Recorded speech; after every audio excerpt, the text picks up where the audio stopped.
ಆಳ ಸಮುದ್ರದಲ್ಲಿ ಪರ್ಷಿಯನ್ ಬೋಟ್ಗಳಿಂದ ನಡೆಸಲಾಗುತ್ತಿರುವ ಬೆಳಕಿನ ಮತ್ಸ್ಯ ಬೇಟೆಗೆ ನಿಷೇಧ ಹೇರುವುದು ಅಸಮಂಜಸವಾಗಿದ್ದು, ಇದು ಮತ್ಸ್ಯಕ್ಷಾಮದ ತಡೆಗೆ ಯಾವುದೇ ಕಾರಣಕ್ಕೂ ಪರಿಹಾರವಾಗುವುದಿಲ್ಲ ಎಂದು ಅಖಿಲ ಕರ್ನಾಟಕ ಪರ್ಷಿಯನ್ ಮೀನುಗಾರರ ಸಂಘ ತಿರುಗೇಟು ನೀಡಿದೆ.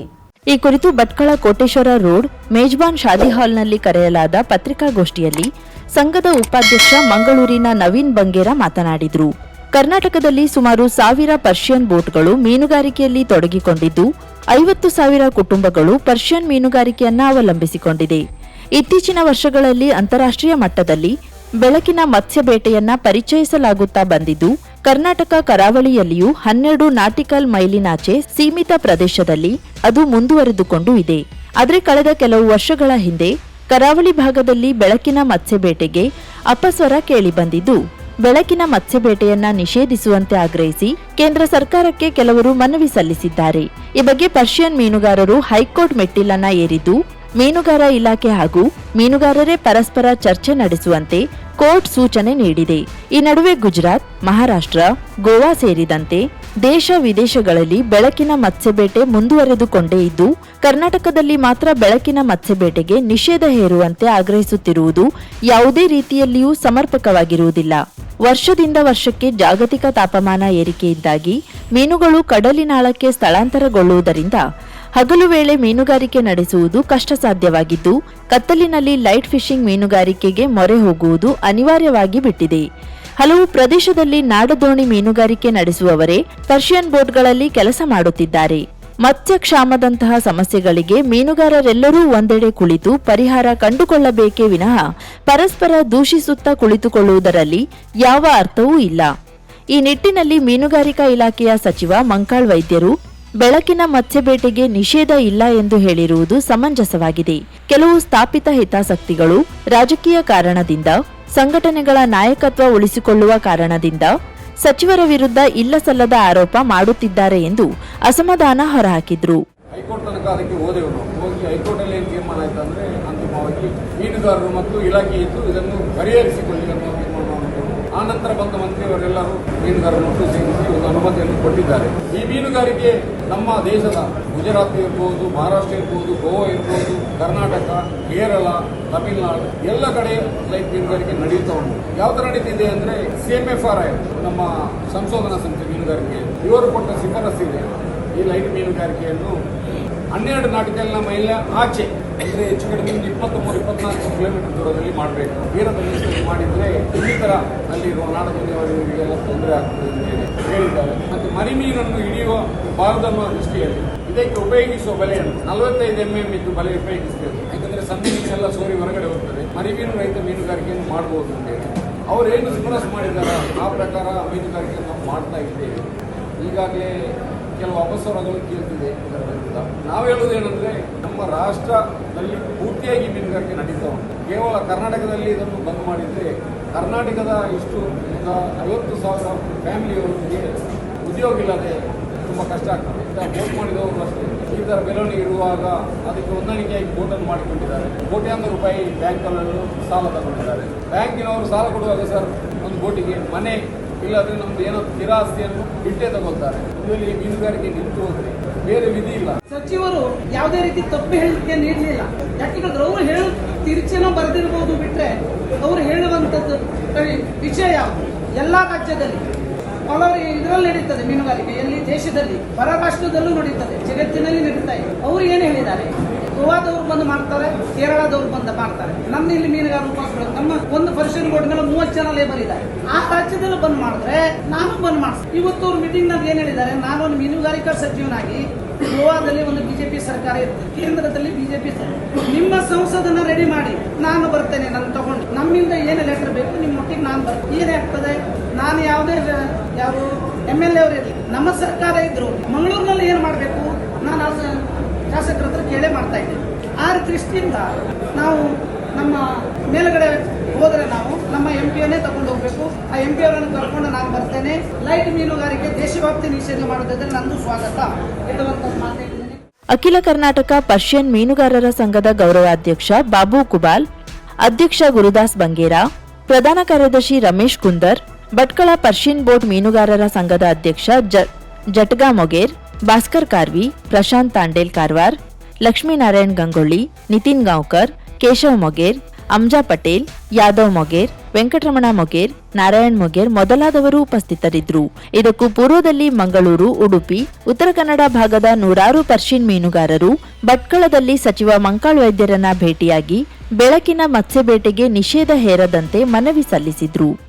ನಟ ಅಮಿತ್ ರಾವ್ ನಿರ್ದೇಶನದ ಕರಡಿಗುಡ್ಡ ಎನ್ನುವ ಮಕ್ಕಳ ಕನ್ನಡ ಚಲನಚಿತ್ರವು ಸಾಮಾಜಿಕ ಜವಾಬ್ದಾರಿ ಹಾಗೂ ಸಂಸ್ಕೃತಿಯ ಕತೆ ಹೊಂದಿದ್ದು ಜಿಲ್ಲೆಯ ಶಾಲೆಗಳಲ್ಲಿ ಪ್ರದರ್ಶನ ಮಾಡಲಿದ್ದೇವೆ ಎಂದು ಬಿಜಿ ಸಾವಂತ್ ಹೇಳಿದರು.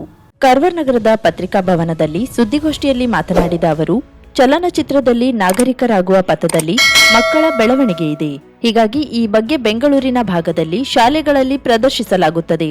ಅದನ್ನ ಜಿಲ್ಲೆಯಲ್ಲಿ ಕೂಡ ಪ್ರದರ್ಶಿಸಿ ಮಕ್ಕಳಲ್ಲಿ ಸಾಮಾಜಿಕ ಜವಾಬ್ದಾರಿಯನ್ನ ಹೆಚ್ಚಿಸುವ ಕೆಲಸ ಮಾಡಬೇಕು ಎಂದರು. ಚಿತ್ರದಲ್ಲಿ ಮೊಬೈಲ್ ಹಾಗೂ ದುಶ್ಚಟಗಳಿಂದ ಹೊರಗಿರಬೇಕು ಎನ್ನುವ ಉತ್ತಮ ಸಂದೇಶವಿದೆ. ಹೀಗಾಗಿ ಅದನ್ನ ಪಾಲಕರು ನೋಡಿ ಮಕ್ಕಳಿಗೆ ತೋರಿಸಬೇಕು. ಈ ಬಗ್ಗೆ ಶಿಕ್ಷಣ ಇಲಾಖೆಯ ಸಂಪರ್ಕ ಮಾಡಿ ಪ್ರದರ್ಶನಕ್ಕೆ ಮುಂದಾಗಲಿದ್ದೇವೆ ಎಂದರು.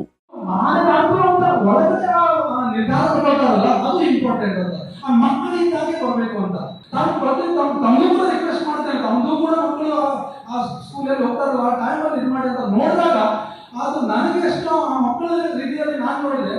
ಆ ರೀತಿ ಅವ್ರು ನನಗಿಂತ ಅವ್ರಿಗೆ ಡಬಲ್ ಅವರಿಗೆ ಎನರ್ಜಿ ಬರ್ತದೆ ಅಂತ ನನ್ನ ಅನಿಸಿಕೆ ಅಲ್ಲ, ನಾನೊಂದು ಇದಿದೆ, ನನಗೆ ಕಾನ್ಫಿಡೆನ್ಸ್ ಇದೆ ಅವ್ರು ಆ ರೀತಿ ಆಗ್ತಾರಂತ. ಅದಕ್ಕೆ ಈ ಒಂದು ನಾನು ಪ್ರೆಸ್ ಇದರಿಂದ ಮೀಟಿಂಗ್ ಪ್ರೆಸ್ ಮೂಲಕ ತಮ್ಮ ಮೂಲಕ ಪ್ರತಿಯೊಂದು ನಮ್ಮ ಜಿಲ್ಲೆಯ ಪ್ರತಿಯೊಂದು ಪೇರೆಂಟ್ಸ್ಗೆ, ಪ್ರತಿಯೊಂದು ಸ್ಕೂಲ್ ಟೀಚರ್ ಹಾಗೂ ಸ್ಕೂಲ್ ಮ್ಯಾನೇಜ್ಮೆಂಟ್ಗೆ ಈ ಕರಡಿಗುಡ್ಡ ಪಿಕ್ಚರ್ ಒಂದ್ಸಲ ನೋಡ್ಲಿ, ಅದನ್ನ ನೋಡ್ಕೊಂಡು ಅದು ಆಟ ಗೊತ್ತಾಗಿ ಮಕ್ಕಳಿಗೆ ಕೊಡಬೇಕಂತ. ಮತ್ತೊಂದು ನಾವು ಗ್ಯಾರಂಟಿಯಾಗಿ ಮತ್ತೊಂದು ನಾನು ಹೇಳ್ತಾ ಇದ್ದೇನೆ, ಯಾವಾಗ ಈ ಫಿಲ್ಮ್ ಅವ್ರ ಮಕ್ಕಳು 2 ತಾಸು ಆ ಬಿಡುಗಡೆ ಹಾಕೊಂಡು ಅವ್ರು ತೋರಿಸಿದ್ರೆ ಆ ಟೀಚರ್ಗಳ ಕೆಲಸ ಒಂದು 20% ಕಡಿಮೆ ಆಗ್ಬೋದು ಅಂತ. ಮಕ್ಕಳು ಬಹಳ ತುಂಟತನ ಮಾಡ್ಬೋದು. ಮಕ್ಕಳಿಗೆ ಹೈಸ್ಕೂಲ್ ಮಕ್ಕಳು ಯಾವ ರೀತಿ ಅಂತ ಹೇಳಿದ್ರೆ, ನಾವು ಕೆಲವು ನಮ್ಮ ಮಕ್ಕಳು ಹೈಸ್ಕೂಲ್ ಹೋಗ್ತಾರೆ ಅಂದ್ರೆ ಕೆಲವೊಂದು ನೋಡಿದ್ರೆ ಅಂದ್ರೆ ಕಾಲೇಜ್ ಮಕ್ಕಳಿಗಿಂತ ಮುಂದಿನ ಯೋಜನೆಗಳು ಹೋಗ್ತಾ ಇರ್ತಾರೆ, ಮುಂದೆ ಆ ಲೆವೆಲ್ ಹೋಗ್ಬಿಟ್ಟಿದ್ದಾರೆ. ನಾವು ಕಾಲೇಜ್ ಹೋಗೋದು ಅದು ಇಲ್ಲಾಗಿತ್ತು. ಚಿತ್ರದ ನಿರ್ದೇಶಕ ಅಮಿತ್ ರಾವ್ ಮಾತನಾಡಿ, ಮಕ್ಕಳಿಗೆ ಎಷ್ಟು ಬುದ್ಧಿ ಹೇಳಿದ್ರೂ ತಲೆಗೆ ಹೋಗಲ್ಲ. ಆದರೆ ದೃಶ್ಯ ಮಾಧ್ಯಮದ ಮೂಲಕ ತಿಳಿಸಿದಾಗ ಹೆಚ್ಚಿನ ಪ್ರಭಾವ ಬೀರುತ್ತದೆ. ಆಟೋಟ ಹಾಗೂ ಮಕ್ಕಳ ಬೆಳವಣಿಗೆಗೆ ಬೇಕಾದ ಎಲ್ಲಾ ರೀತಿಯ ವಿಷಯಗಳು ಚಿತ್ರದಲ್ಲಿ ಅಡಗಿದೆ. ಪೂರ್ಣ ಚಿತ್ರವನ್ನ ತಲಕಾಡಿನಲ್ಲಿ ಚಿತ್ರೀಕರಣ ಮಾಡಿದ್ದೇವೆ. ಅಲ್ಲದೆ ಮಕ್ಕಳ ಚಿತ್ರ ಎಂದು ಪ್ರಮಾಣ ಪತ್ರ ಕೂಡ ಪಡೆದಿದ್ದೇವೆ ಎಂದರು. ಈ ಚಿತ್ರವು ಎಲ್ಲಿಯೂ ಬಿಡುಗಡೆಯಾಗಿಲ್ಲ. ಆದರೂ ಔರಂಗಾಬಾದ್ ಹಾಗೂ ಅಹಮದಾಬಾದ್ ಅಂತಾರಾಷ್ಟ್ರೀಯ ಫಿಲ್ಮ್ ಫೆಸ್ಟಿವಲ್ನಲ್ಲಿ ಪ್ರಥಮ ಸ್ಥಾನ ಪಡೆದಿದೆ. ಮೈಸೂರಿನ ಫಿಲ್ಮ್ ಫೆಸ್ಟಿವಲ್ನಲ್ಲಿಯೂ ಸ್ಥಾನ ಪಡೆದಿದ್ದು ನಿರ್ಣಯಕ್ಕೆ ಕಾಯುತ್ತಿದ್ದೇವೆ. ಚಿತ್ರದಲ್ಲಿ ವಿಶೇಷ ವೆಂಕಟೇಶ, ನಾಗೇಂದ್ರ ಅರಸು, ಭವಾನಿ ಪ್ರಕಾಶ್, ಪ್ರವೀಣ್ ಶೆಟ್ಟಿ ಸೇರಿದಂತೆ ಮಕ್ಕಳ ತಾರಾಗಣವೇ ಇದೆ ಎಂದು ಹೇಳಿದ್ರು. ಈ ವೇಳೆ ಅಜಯ್ ಇದ್ದರು. ನಮ್ಮ ಇದ್ರ ಮಧ್ಯೆ ಒಂದು ಪ್ರಯತ್ನ ಏನಂದ್ರೆ ಮಕ್ಕಳಿಗೆ ಒಳ್ಳೆ ವಿಚಾರ ತೋರಿಸೋಣ, ವಿಜುವಲ್ ಇಂಪ್ಯಾಕ್ಟ್ ಚೆನ್ನಾಗಿರ್ತವೆ, ಮಕ್ಕಳಿಗೆ ಸ್ಟೋರಿ ಆಗಲ್ಲ. ನಮಗೆ CBSE ಬೋರ್ಡ್ ಇಂದನೂ ನಮಗೆ ಚಿಲ್ಡ್ರನ್ಸ್ ಯೂನಿವರ್ಸಿಟಿ ಸರ್ಟಿಫಿಕೇಟ್ ಸಿಕ್ಕಿದೆ. ಅಂದ್ರೆ ಎನಿ ಏಜ್ ಮಕ್ಕಳು ಇದನ್ನ ನೋಡ್ಬೋದು, ನೋಡ್ಬೇಕಾದಂತ ಒಂದು ಸಿನಿಮಾ ಅಂತ ಸರ್ಟಿಫಿಕೇಟ್ ಚಿಲ್ಡ್ರನ್ಸ್ ಯೂನಿವರ್ಸಿಟಿ. ಸೊ ಮಕ್ಕಳಿಗೆ ಇದನ್ನು ತೋರಿಸಿದಾಗ ಏನೋ ಒಂದ್ ಕಡೆ ಥಿಯೇಟರ್ ರಿಲೀಸ್ ನಾವು ಮಾಡ್ತೀವಿ. ಈಗ ಬರೋ ಎಲೆಕ್ಷನ್ ವರ್ಷಗಳಲ್ಲಿ ಅದನ್ನ ಥಿಯೇಟರ್ ರಿಲೀಸ್ ಮಾಡ್ತೀವಿ. ಬಟ್ ಆ ಎಲ್ಲ ಮಕ್ಕಳಿಗೆ ರೀಚ್ ಆಗಲ್ಲ. ಈಗಿನ ಥಿಯೇಟರ್ ಪರಿಸ್ಥಿತಿ ಹೆಂಗಿದೆ ಅಂತಂದ್ರೆ ಎಲ್ಲರೂ ಬಂದು ಥಿಯೇಟರ್ ನೋಡ್ತಾರೋ ಇಲ್ವೋ, ಒಂದಷ್ಟು OTT ಟ್ರೆಂಡ್ ಇದೆ, ಮೊಬೈಲ್ ಅಲ್ಲೇ ಸಿನಿಮಾ ಸಿಗುತ್ತೆ, ಇವೆಲ್ಲ ಟ್ರೆಂಡ್ ಇದೆ ಇವಾಗ. ಸೊ ಮಕ್ಕಳಿಗೆ ರೀಚ್ ಆಗ್ಬೇಕು, ಮಕ್ಕಳಿಗೆ ತೋರಿಸ್ಬೇಕಂದ್ರೆ ಇಲ್ಲಿ ಸ್ಕೂಲೇ ಸಾಧ್ಯ. ಸೊ ಸ್ಕೂಲ್ಗಳಲ್ಲಿ ಹಾಕ್ಬೇಕು ಅಂತ ಇವರು ಸಾವಂತ್ ಸರ್ ಮತ್ತೆ ಅಜಯ್ ಅವರೆಲ್ಲ ಮಾತಾಡ್ಕೊಂಡು ಡಿಸೈಡ್ ಮಾಡಿದ್ರೆ ಆಬ್ವಿಯಸ್ಲಿ ಉಚಿತ ಅಲ್ಲ, ಒಂದು ನಾಮಿನಲ್ ಫೀಸ್ ತಗೊಂಡು ಇದು ಮಾಡುವಂಥದ್ದು. ಅದರಲ್ಲಿ ಆದ ಕಲೆಕ್ಷನ್ ಅಲ್ಲಿ ಅಗತ್ಯ ಇರುವಂತ ಮಕ್ಕಳು ಇದೇ ಡಿಸ್ಟ್ರಿಕ್ಟ್ ನೋಡ್ಕೊಂಡು ಅಗತ್ಯ ಇರುವಂತ ಮಕ್ಕಳಿಗೆ ಎಜುಕೇಶನ್ ಇದೆ. ಅಂದ್ರೆ ಅದು ಅವರಿಗೆ ವರ್ಡ್ ಹೇಳಕ್ಕಾಗಲ್ಲ. ನಾವು ಯೂಶಲಿ ಕೊಲೋಕಿಯಲ್ ವರ್ಡ್ ಅಲ್ಲಿ ಬಡ ಮಕ್ಕಳು ಅಂತ ಹೇಳ್ತೀವಿ, ತಪ್ಪಾಗುತ್ತೆ. ಅಂದ್ರೆ ಅವರಿಗೆ ಚೆನ್ನಾಗಿ ಓದ್ತಾರೆ, ಬಟ್ ಅವರಿಗೆ ಎಜುಕೇಶನ್ ಬೇಕಾದಂತ ಸವಲತ್ತು ಅಥವಾ ದುಡ್ಡು ಇರಲ್ಲ. ಸೊ ಅಂತವರಿಗೆ ಸ್ವಲ್ಪ ಒಂದು ನಾಮಿನಲ್ ಅಮೌಂಟ್ ಅದಕ್ಕೆ ಡೊನೇಟ್ ಮಾಡ್ತಾರೆ. ಸೊ ಅದು ಮಕ್ಕಳಿಗೆ ಮಾಡ್ಕೊಂಡು ಮಕ್ಕಳಿಗೆ ಮತ್ತೆ ಒಳ್ಳೆಯದಾಗೋ ತರದ ಒಂದು ಯೋಚನೆ ಮಾಡ್ತಾರೆ. ಸೊ ಒಳ್ಳೆ ಇದಕ್ಕೆ ಮಾಡ್ತಾರೆ. ಬ್ಯಾಂಗ್ಳೂರಲ್ಲಿ ಆಲ್ರೆಡಿ ನಾವು ಮಾಡ್ತಾ ಇದೀವಿ. ಬ್ಯಾಂಗ್ಳೂರಲ್ಲಿ ಸ್ಕೂಲ್ ಪ್ರೊಸೆಷನ್ಸ್ ನಾವು ಹಾಕ್ತಾ ಇದೀವಿ. ಮಕ್ಕಳು ತುಂಬಾ ಎಂಜಾಯ್ ಮಾಡ್ತಿದ್ದಾರೆ. ಅಂದ್ರೆ ಫುಲ್ ಅಡ್ವೆಂಚರ್ ಬೇಸ್ ಆದ ಕಾರಣ ಫನ್ ಫೀಲ್ಡ್ ಇದೆ. ಕಾಮಿಡಿ ಆಗಲಿ ಗೊತ್ತಿಲ್ಲ, ಒಳ್ಳೆ ಆರ್ಟಿಸ್ಟ್ಗಳಿದ್ದಾರೆ. ನಾಗೇಂದ್ರ ಅರಸು ಸುಂದರಕೃಷ್ಣ ಅವ್ರ ಮಗ, ಮತ್ತೆ ಪ್ರವೀಣ್ ಶೆಟ್ಟಿ, ಒಂದಷ್ಟು ಒಳ್ಳೆ ಆರ್ಟಿಸ್ಟ್ಗಳಿದ್ದಾರೆ. ಭವಾನಿ ಪ್ರಕಾಶ್ ಅಂತ ಅವರು ಸೀರಿಯಲ್ ಮತ್ತು ಸಿನಿಮಾಗಳಲ್ಲಿ ತುಂಬ ಬಿಸಿ ಇದ್ದಾರೆ. ಫೇಮಸ್ ಮೋಹನ್ ಫೇಸ್ ಅವರು. ಸೊ ಈ ತರ ಫನ್ ಫೀಲ್ಡ್ ಒಂದು ಮೂವಿ ಇದೆ. ಇದು ಒಳ್ಳೆಯ ಒಂದು ವಿಚಾರಕ್ಕೆ ಆಗುತ್ತೆ ಅಂತ ಇವ್ರನ್ನ ತಗೊಂಡು ಇಲ್ಲಿ ಕಾರವಾರ ಇದೆಲ್ಲ ಹಾಕುವ ಸ್ಕೂಲಲ್ಲಿ ತೋರ್ಸಕ್ಕೆ ಡಿಸೈಡ್ ಮಾಡಿದ್ದಾರೆ. ತುಂಬ ಒಳ್ಳೆಯ ವಿಚಾರ. ಪ್ಲಸ್ ಅದರಿಂದ ಅಂತ ಅಗತ್ಯ ಇರೋ ಮಕ್ಕಳಿಗೆ ಅವರ ಎಜುಕೇಶನ್ಗೆ ಹೆಲ್ಪ್ ಆಗುತ್ತದೆ. ಒಂದು ಚಾರಿಟಿ ಕಾನ್ಸೆಪ್ಟ್ ಇಟ್ಕೊಂಡು ಕಾರವಾರ ಬೈತ್ಕೋಲ್ ಬಳಿಯ ಹೆದ್ದಾರಿಯಲ್ಲಿಯೇ ಲಾರಿಗಳನ್ನು ನಿಲ್ಲಿಸಿ ಡಂಬರ್ ಕಂಪನಿಯ ಕಾಮಗಾರಿ ನಡೆಸುತ್ತಿದ್ದ ಹಿನ್ನೆಲೆಯಲ್ಲಿ ಅಪಘಾತಗಳು ಸಂಭವಿಸದಂತೆ ಮುನ್ನೆಚ್ಚರಿಕೆ ಕ್ರಮವಾಗಿ ಬೈತ್ಕೋಲ ಗ್ರಾಮಸ್ಥರು ಕಾಮಗಾರಿಯನ್ನ ತಾತ್ಕಾಲಿಕವಾಗಿ ಸ್ಥಗಿತಗೊಳಿಸಿದ್ದಾರೆ. ಕಾರವಾರ ಬೈತ್ಕೋಲದಲ್ಲಿ ಶನಿವಾರ ಹಾಗೂ ಭಾನುವಾರದಂದು ಭೂದೇವಿ ಜಾತ್ರೆಯು ನಡೆಯಲಿದೆ. ಏತನ್ಮಧ್ಯೆ ವಾಣಿಜ್ಯ ಬಂದರಿನ ಬಳಿಯ ಖಾಲಿ ಜಾಗದಲ್ಲಿ ಡಂಬರ್ ಕಂಪನಿಯ ಕಾಮಗಾರಿ ನಡೆಯುತ್ತಿದೆ. ಇದರಿಂದ ಬೃಹತ್ ಲಾರಿಗಳು ರಸ್ತೆ ಬದಿ ನಿಲ್ಲುತ್ತಿದ್ದು ಶುಕ್ರವಾರ ಸಂಜೆ ರಸ್ತೆ ಅಪಘಾತವೂ ಸಂಭವಿಸಿದೆ. ಹೀಗಾಗಿ ಬೈತ್ಕೋಲ ಗ್ರಾಮಸ್ಥರು ಕಾಮಗಾರಿಯ ಸ್ಥಳಕ್ಕೆ ಆಗಮಿಸಿ ಕಂಪನಿ ಮಾಲೀಕರಿಗೆ ತಿಳಿಸಿದ ಬಳಿಕ ಕಾಮಗಾರಿಯನ್ನ ಸೋಮವಾರದವರೆಗೆ ಸ್ಥಗಿತಗೊಳಿಸಲಾಗಿದೆ. ಜಾತ್ರೆಯ ಹಿನ್ನೆಲೆ ರಸ್ತೆಯಲ್ಲಿ ಬೈಕ್ ಹಾಗೂ ವಾಹನಗಳ ಓಡಾಟ ಹೆಚ್ಚಿರುತ್ತದೆ. ಆದರೆ ಲಾರಿಗಳು ರಸ್ತೆಯಲ್ಲಿಯೇ ನಿಲ್ಲುವ ಕಾರಣ ಇನ್ನಷ್ಟು ಅಪಘಾತಗಳಾಗುತ್ತವೆ. ಹೀಗಾಗಿ ಜಾತ್ರೆ ಮುಕ್ತವಾಗುವವರೆಗೆ ಕಾಮಗಾರಿಯನ್ನ ನಿಲ್ಲಿಸುವಂತೆ ಗ್ರಾಮಸ್ಥರು ಸೂಚಿಸಿದ್ದಾರೆ. ಈ ವೇಳೆ ನಗರಸಭೆ ಸದಸ್ಯೆ ಸ್ನೇಹಲ್ ಹರಿಕಂತ್ರ, ಮೀನುಗಾರ ಪ್ರಮುಖ ಚೇತನ್ ಹರಿಕಂತ್ರ, ವಿಲ್ಸನ್ ಫರ್ನಾಂಡಿಸ್, ಅಗ್ಗು ದುರ್ಗೇಕರ್ ಸೇರಿ ಹಲವರು ಇದ್ದರು. ಹಳಿಯಾಳ ಪಟ್ಟಣದ ಪುರಭವನದಲ್ಲಿ ಡಿಸೆಂಬರ್ 26ರಂದು ನಡೆಯಲಿರುವ ಹಳಿಯಾಳ ತಾಲೂಕಾ 10ನೇ ಕನ್ನಡ ಸಾಹಿತ್ಯ ಸಮ್ಮೇಳನದ ಆಮಂತ್ರಣ ಪತ್ರಿಕೆಯನ್ನು ಕರ್ನಾಟಕ ಆಡಳಿತ ಸುಧಾರಣಾ ಆಯೋಗದ ಅಧ್ಯಕ್ಷ ಹಾಗೂ ಹಳಿಯಾಳ ಜೊಯ್ಡಾ ಶಾಸಕ ಆರ್.ವಿ. ದೇಶಪಾಂಡೆ ಬಿಡುಗಡೆ ಮಾಡಿದ್ರು. ಆಮಂತ್ರಣ ಪತ್ರಿಕೆ ಬಿಡುಗಡೆ ಕಾರ್ಯಕ್ರಮದಲ್ಲಿ ಶಾಸಕರು ಸಮ್ಮೇಳನಕ್ಕೆ ಶುಭ ಕೋರಿ ಹಳಿಯಾಳದ ಸಾರ್ವಜನಿಕರು ಸಮ್ಮೇಳನದಲ್ಲಿ ಭಾಗವಹಿಸಿ ಯಶಸ್ವಿಗೊಳಿಸಬೇಕು ಎಂದು ಹೇಳಿದರು.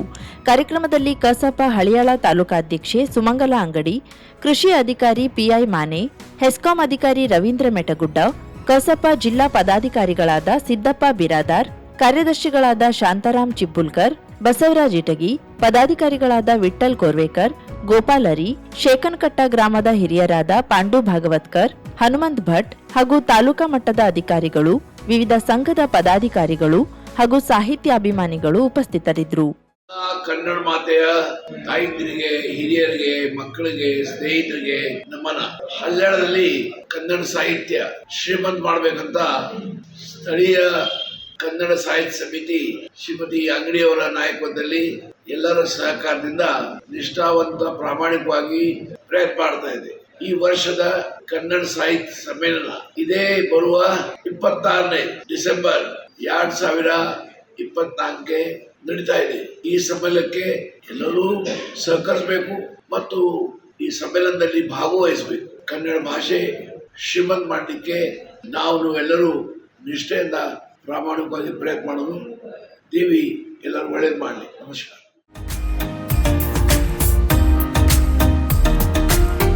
ಮಿಲನ್ ಎಂಟರ್ಪ್ರೈಸಸ್ ಬೃಹತ್ ಎಲೆಕ್ಟ್ರಾನಿಕ್ ಹಾಗೂ ಫರ್ನಿಚರ್ ಮಳಿಗೆ. ಉತ್ತರ ಕನ್ನಡ ಜಿಲ್ಲೆಯಲ್ಲೇ ಅತಿ ಹೆಚ್ಚು ಮಳಿಗೆಗಳನ್ನ ಹೊಂದಿರುವ, ಅತಿ ಹೆಚ್ಚು ಸಂತೃಪ್ತ ಗ್ರಾಹಕರನ್ನ ಹೊಂದಿರುವ ಮೂಲಕ ಹೆಗ್ಗಳಿಕೆಗೆ ಪಾತ್ರವಾಗಿರುವ ಏಕೈಕ ಸಂಸ್ಥೆ ಮಿಲನ್ ಎಂಟರ್ಪ್ರೈಸಸ್. ನಮ್ಮ ಮಳಿಗೆಗಳಲ್ಲಿ ಪ್ರಸಿದ್ಧ ಕಂಪನಿಗಳ electronic refrigerator, washing machine, LED TV, ಎಸಿಗಳು ಲಭ್ಯ. ಭಾರತದ ಕರಾವಳಿ ಹವಾಮಾನಕ್ಕೆ ಹೊಂದಿಕೊಳ್ಳುವ ನಂಬರ್ 1 ಬ್ರ್ಯಾಂಡ್ ಆದ ಗೋದ್ರೇಜ್ ಕಂಪನಿಯ ಕಪಾಟು, ಆಫೀಸ್ ಟೇಬಲ್, ಆಫೀಸ್ ಚೇರ್, ಬ್ಯಾಂಕ್ಗಳಿಗೆ ಹಾಗೂ ಚಿನ್ನದ ಅಂಗಡಿಗಳಿಗೆ ಬೇಕಾಗುವ ಸೇಫ್ ಲಾಕರ್ಗಳು ಅತಿ ಕಡಿಮೆ ಬೆಲೆಯಲ್ಲಿ ಲಭ್ಯವಿದೆ. Teak wood sofa set, wooden dining table ಹಾಗೂ ಗ್ರಾಹಕರಿಗೆ ಬೇಕಾಗುವ ಅಳತೆಯಲ್ಲಿ ನಿಮ್ಮ ಮನೆಗೆ ಹೊಂದಿಕೊಳ್ಳುವ ಹಾಗೆ ಫರ್ನಿಚರ್ ಗಳನ್ನ ಮಾಡಿಕೊಡಲಾಗುವುದು. ಕಸ್ಟಮೈಸ್ಡ್ ಕಿಚನ್, ವಾರ್ಡ್ರೋಬ್ ಗಳನ್ನ ಅತಿ ಹೆಚ್ಚು ವರ್ಷಗಳ ಕಾಲ ಬಾಳಿಕೆ ಬರುವ ಹಾಗೆ ವಾರಂಟಿಯೊಂದಿಗೆ ಮಾಡಿಕೊಡಲಾಗುವುದು. ನಮ್ಮಲ್ಲಿ ಡ್ಯೂರಾಫ್ಲೆಕ್ಸ್, ಗೋದ್ರೇಜ್ ಕಂಪನಿಯ memory foam mattress, orthopaedic mattress, spring ಮ್ಯಾಟ್ರೆಸ್ಗಳು ಕಡಿಮೆ ಬೆಲೆಯಲ್ಲಿ ಲಭ್ಯ. ವಿವಿಧ ಕಂಪನಿಗಳ ನವೀನ ಮಾದರಿಯ ಮಿಕ್ಸರ್, ಗ್ರೈಂಡರ್, ಫ್ಯಾನ್, ಕುಕ್ಕರ್, ತವಾ, ಫ್ಲಾಸ್ಕ್, ಮೈಕ್ರೋ ಓವೆನ್ಗಳು ಲಭ್ಯವಿದೆ. 0% ಬಡ್ಡಿಯೊಂದಿಗೆ ಸ್ಥಳದಲ್ಲಿಯೇ ಬಜಾಜ್ ಫೈನಾನ್ಸ್ ನಿಂದ ಸಾಲ ಸೌಲಭ್ಯವಿದೆ. ಮಿಲನ್ ಎಂಟರ್ಪ್ರೈಸಸ್ ನಲ್ಲಿ ಖರೀದಿ ಮಾಡುವ ಗ್ರಾಹಕರಿಗೆ ಡಿಸ್ಕೌಂಟ್ ಮತ್ತು ಗಿಫ್ಟ್ ಜೊತೆಗೆ ಪ್ರತಿ 2,000 ರೂಪಾಯಿಗಳ ಖರೀದಿಗೆ ಒಂದು ಬಂಪರ್ ಲಕ್ಕಿ ಡ್ರಾ ಕೂಪನ್ ನೀಡಲಾಗುವುದು. ಈ ಲಕ್ಕಿ ಡ್ರಾನಲ್ಲಿ 7 ಲಕ್ಷದವರೆಗೆ ಬಹುಮಾನ ಗೆಲ್ಲುವ ಅವಕಾಶ ನಿಮ್ಮದಾಗಿರುತ್ತದೆ. ಲಕ್ಕಿ ಡ್ರಾದಲ್ಲಿ 1 ಕಾರ್, 2 ಬೈಕ್ ಮತ್ತು ರೆಫ್ರಿಜರೇಟರ್, ವಾಷಿಂಗ್ ಮಷೀನ್ ಸೇರಿದಂತೆ 30 ಲಕ್ಕಿ ಗ್ರಾಹಕರಿಗೆ ಬಹುಮಾನ ಗೆಲ್ಲುವ ಅವಕಾಶ. ಗ್ರಾಹಕರ ಸಂತೃಪ್ತಿಗೆ ನಮ್ಮ ಮೊದಲ ಆದ್ಯತೆ ಎನ್ನುವುದು ಮಿಲನ್ ಎಂಟರ್ಪ್ರೈಸಸ್ನ ವಾಕ್ಯ. ಉತ್ತರ ಕನ್ನಡ ಜಿಲ್ಲೆಯ ನಮ್ಮ ಶೋರೂಮ್ಗಳಾದ old Mahalakshmi super market, Mulla stop ಹತ್ತಿರ, ಕಾಜುಬಾಗ್ ಕಾರವಾರ, ಅಗ್ರಿಕಲ್ಚರ್ ಆಫೀಸ್ ಎದುರುಗಡೆ ಮಾಸ್ತಿಕಟ್ಟೆ ರೋಡ್ ಹೊನ್ನಾವರ, ಸೀಮಾ ಕಾಂಪ್ಲೆಕ್ಸ್ ಹತ್ತಿರ Moni Basti main road Bhatkal, Indian bank ಎದುರು CP Bazaar road Sirsi, JS building JN road Dandeli, KS building Motikeri road Haliyal. ಇಲ್ಲಿಗೆ ತಪ್ಪದೇ ಭೇಟಿ ನೀಡಿ ಸಂತೃಪ್ತರಾಗಿ.